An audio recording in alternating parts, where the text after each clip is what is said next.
But it was awesome that she came over. It was great. Leaders about how. Oh, he's holding a press conference right now. Let's watch what he has to say.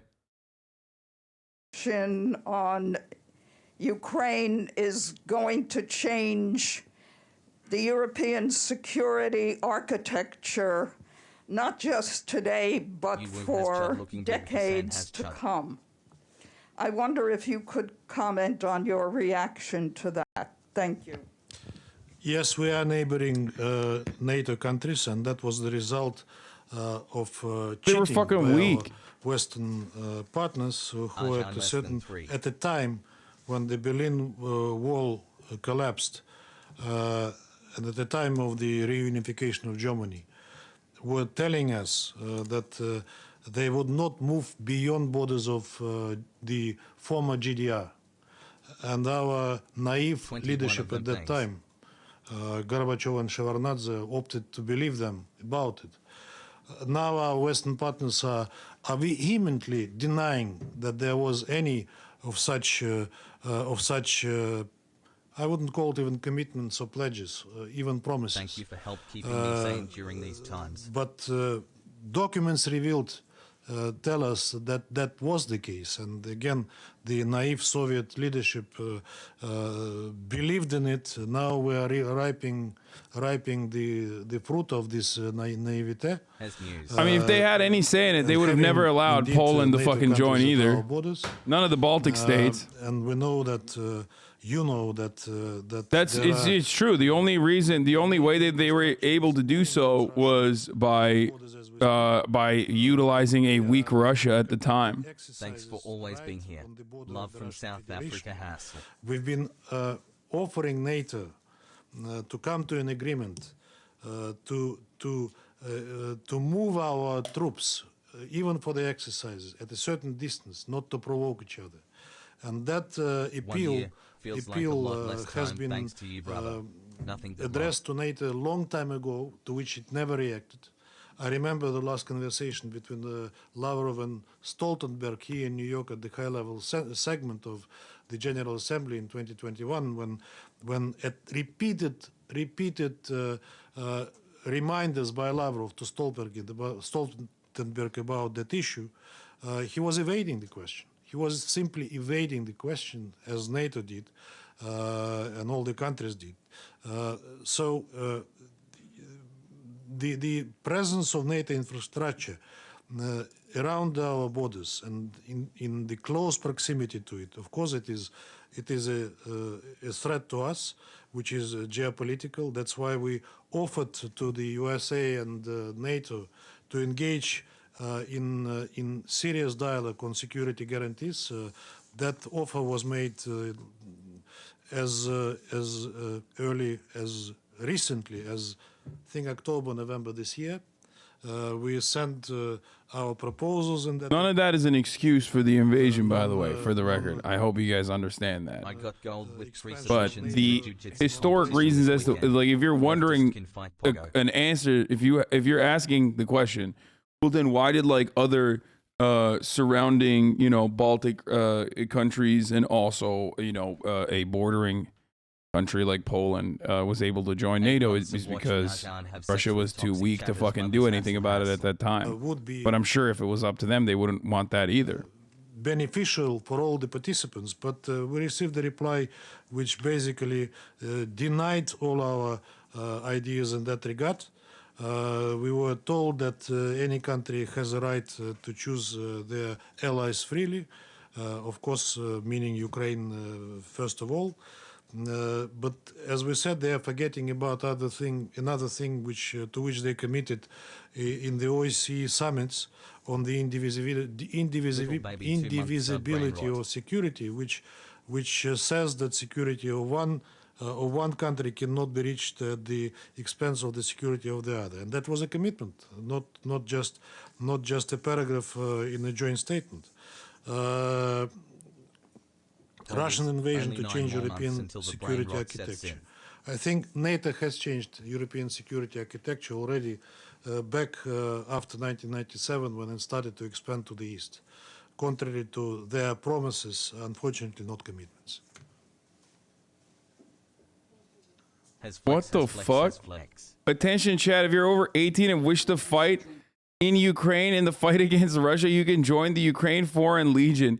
This is not a hoax. You will be in Ukraine within a week after sign up. Please check online for further details. Dog, not a single one of my fucking Twitch chatters is going to Ukraine, okay? To join the Foreign Fighting Legion. Are you out of your fucking mind? Like, there's plenty of goddamn contractors and vets that are horned up to do such a thing, okay?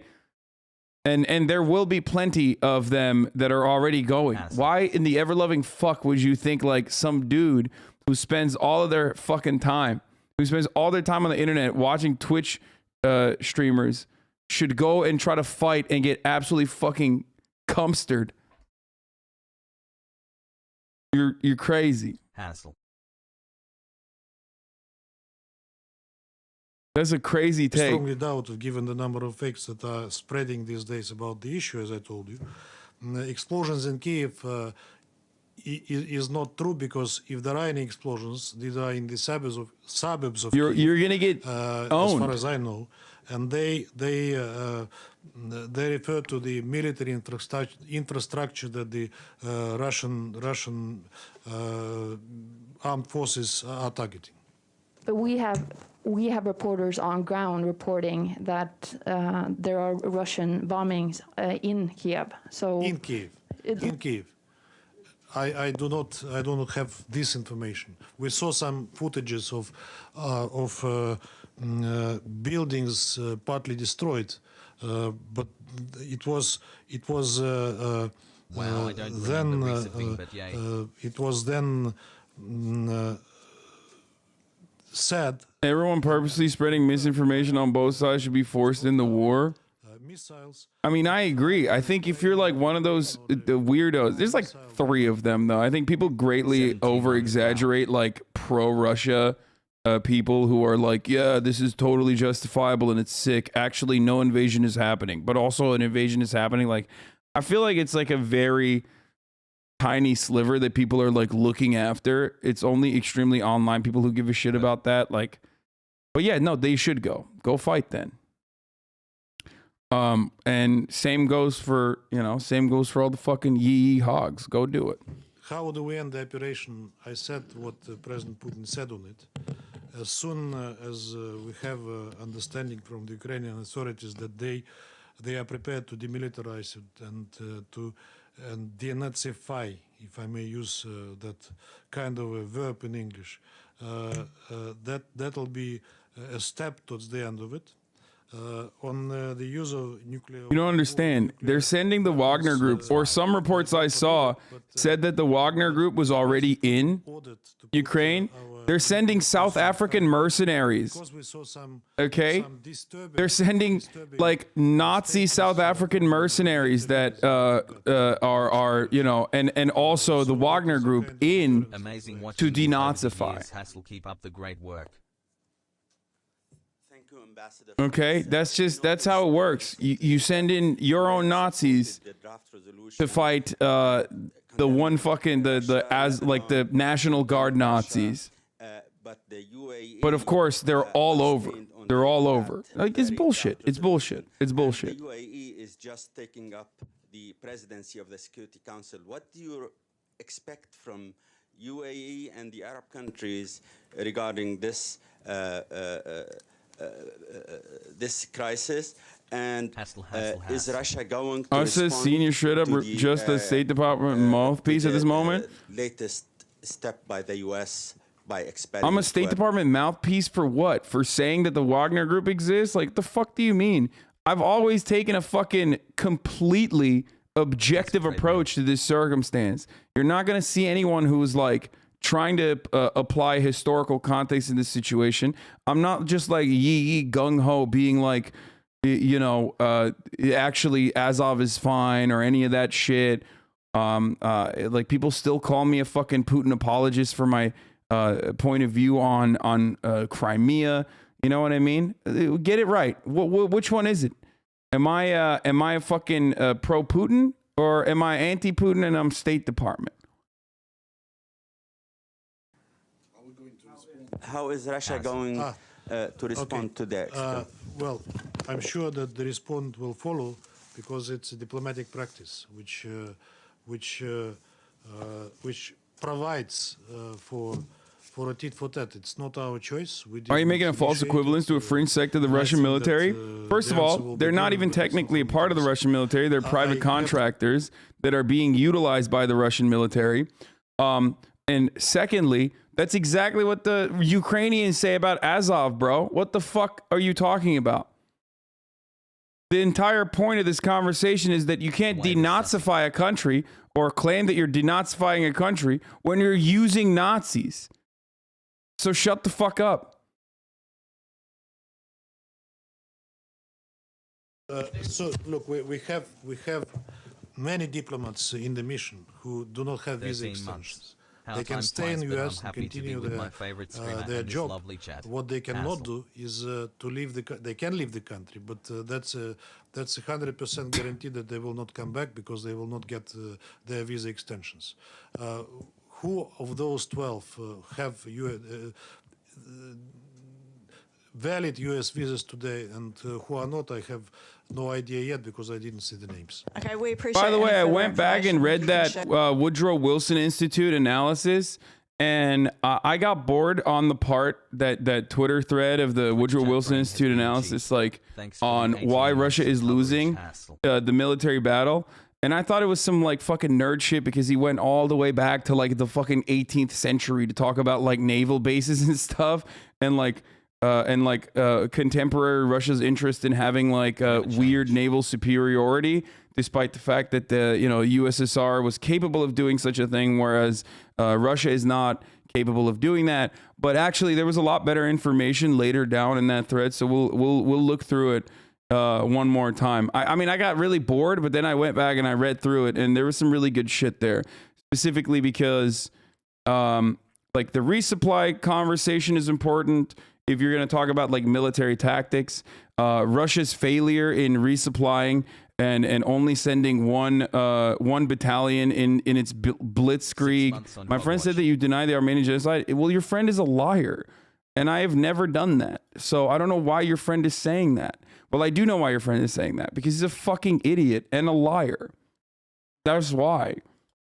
Anyway. Hello, Hassan in chat has How do you feel about people caring so much about the Ukrainian people and not the people involved in other wars? I've already talked about this conversation. It's not only a consequence of Russia being like a historic foreign adversary, Red Scare, big bad scary guys, but also because it's yes, the victims in this situation are white victims from. Oh yeah, Warger, we covered this yesterday, by the way. Yeah, but good. We'll go through it again. Actually, it's a good article to read through to understand. How Russia plays the misinformation game, and what kind of information gets disseminated or was supposed to be disseminated. This kind of showcases their.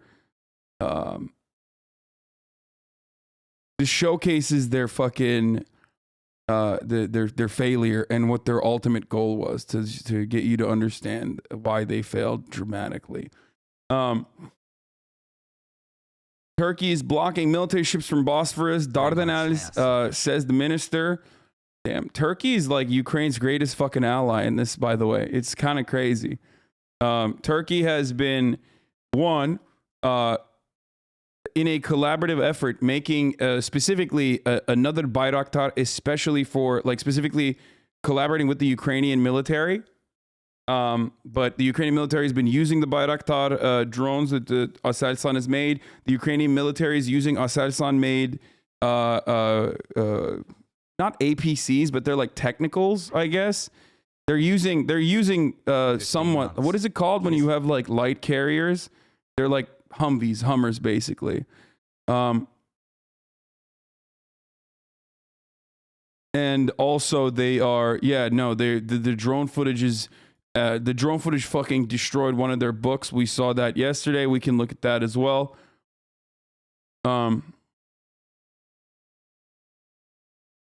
Not Aselsan. No. Not the Bayraktar, but the Asel. There are Aselsan trucks that they're using. That's not how you pronounce Bayraktar. Abi inanamıyorum. Abi Amerikalılar bana Bayraktar'ı nasıl söylemem gerektiğini anlatıyorlar bana. Baykar made abi. No. I'm not talking about the Bayraktar. Aselsan is not Bayraktar is not Aselsan. Sorry.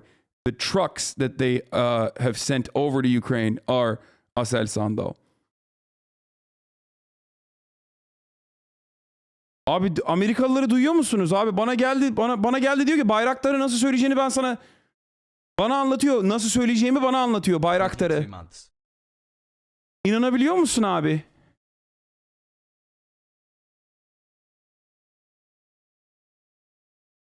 Incredible that an American told me how to pronounce a fucking Turkish word. 7 months. Let's go. Like, anyway, like it just the American entitlement is wild. Okay. Anyway, so But can you deadlift with a real bar? Yes, of course I can deadlift with a real bar. What are you fucking? Stipulating that we have no idea how this will turn out is worth tallying some of the surprises thus far. Yeah, we'll. All right, let's just unless there's like another live broadcast going on right now, like the White House press briefing or something like that. I'm going to go back through the past week a little bit and tell you what has happened thus far. 2 months in. And why it's been a big fucking a catastrophic failure for the most part. The drones destroyed the Russian fuel train. Compilation of Ukraine Air Force TB2 strikes was released.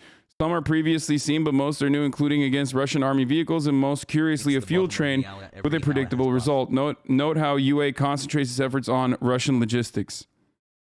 Yeah, they've done a really fucking good job of absolutely destroying resupply, but also not only have they done a good job, not only has Ukraine done a good job of stopping the resupply, but also it seems like Russia severely underestimated what kind of opposition they were going to get from Ukraine. This is not like Syria. This is not like the Chechens. This is not like Georgia. Unlike all of that, the past 8 years of conflict for Ukraine in Donbass and the original military failure back in 2014 for them basically got them to really fucking really shore up their defenses and get a fuckload of money and a fuckload of military training and a fuckload of military equipment from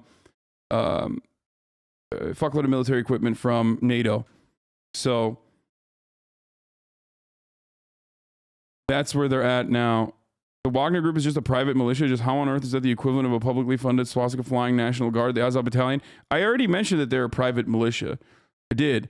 But if your fucking goal ultimately is to denazify a country, which is, again, I'm not even saying that there aren't fucking neo-Nazis, okay, in the National Guard. Of course there are. But you're being ridiculous. Like, Ukraine's genuine Nazi problem.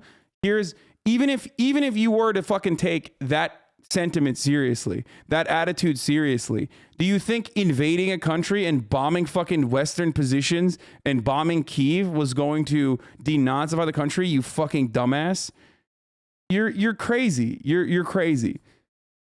That's a psychotic fucking take. I can't tell if you're like trolling or not.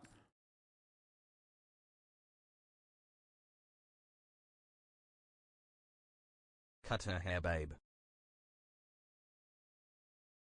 I mean, I'm sorry. That's a bullshit position. That's a bullshit position to take.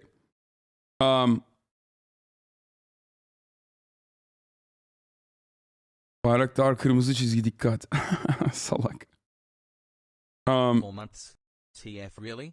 And if the government stands when this is all over, how do you think the Ukrainians will get rid of all the weapons? They won't. That's why. I think that Ukraine is fucked no matter what. And that's what I meant. I meant like when I said originally that Ukraine is stuck between Western forces and an imperialist encroaching power that is literally fucking. This is literally World War II. Ukraine is the Nazis and Putin is the communists. Shut the fuck up. That person is being sarcastic. Okay, they're not being serious. They're making fun of the Russian like people that are literally lapping up Russian propaganda.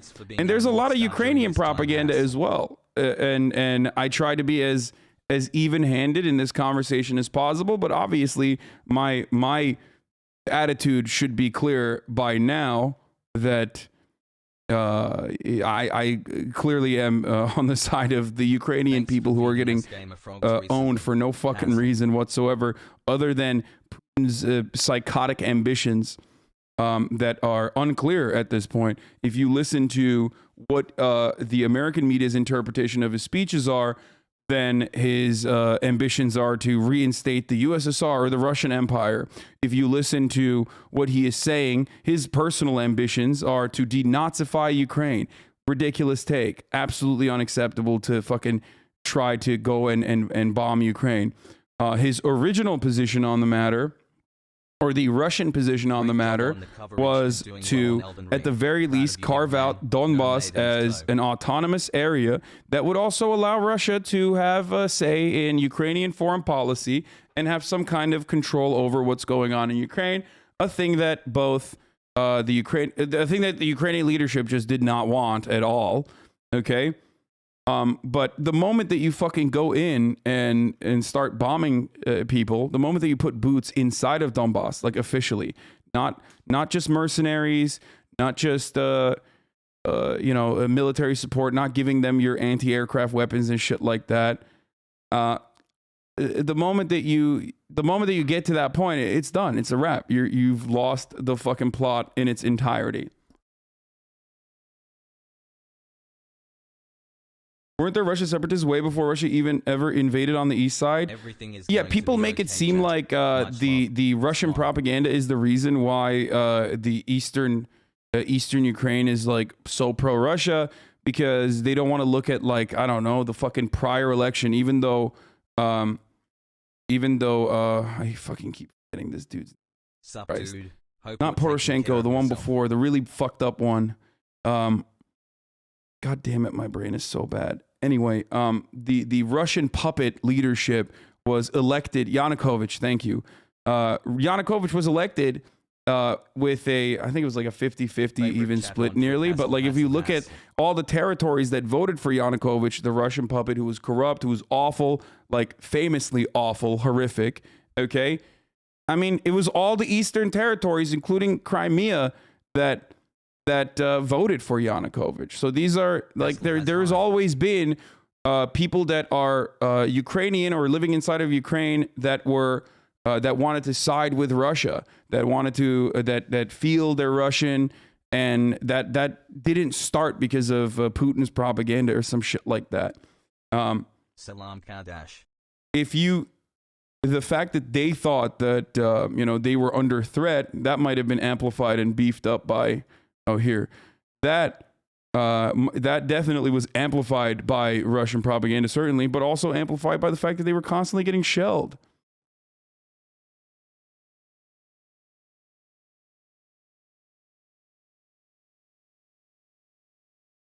Sound like you capping, bro? Yeah, I mean, he won 48.95% of the vote. And most of the votes came from, the votes that he got from the Eastern Territories. Look at this.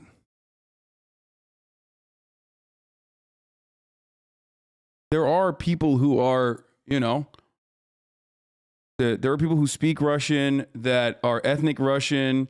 And it wasn't just ethnic Russians that voted for him either, obviously. I'm just saying that, like, I'm showing this exclusively for people to understand that I'm showing this exclusively for people to understand, so that it's like, fucking, how is this a bad take? Oh, I know what this is the worst take of all time, dude. Are you kidding me? I'll tell you in a second. I'm showing this to you so you understand that it's more complicated than you think it is. It's not as black and white as you think it is. Anyway, Smile.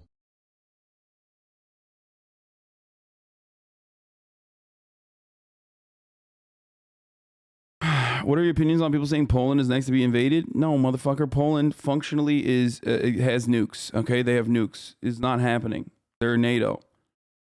But maybe I'm wrong, dude. Maybe I'm wrong. Hey, listen. I have to fucking clarify. I don't know because Putin has done some crazy shit. Okay, Putin is not behaving in a matter that is consistent with like a regional superpower that would want to achieve his strategic goals.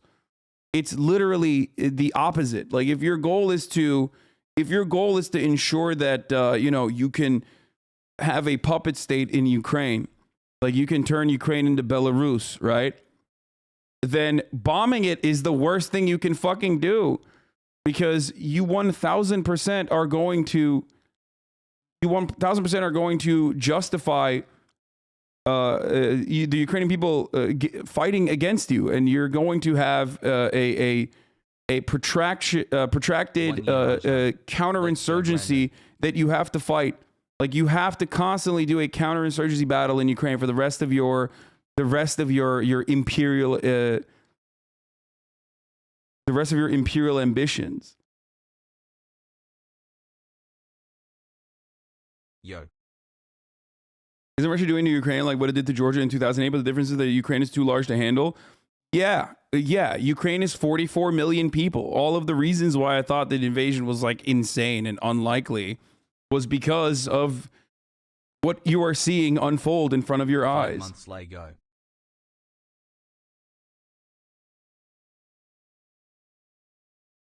Anyway.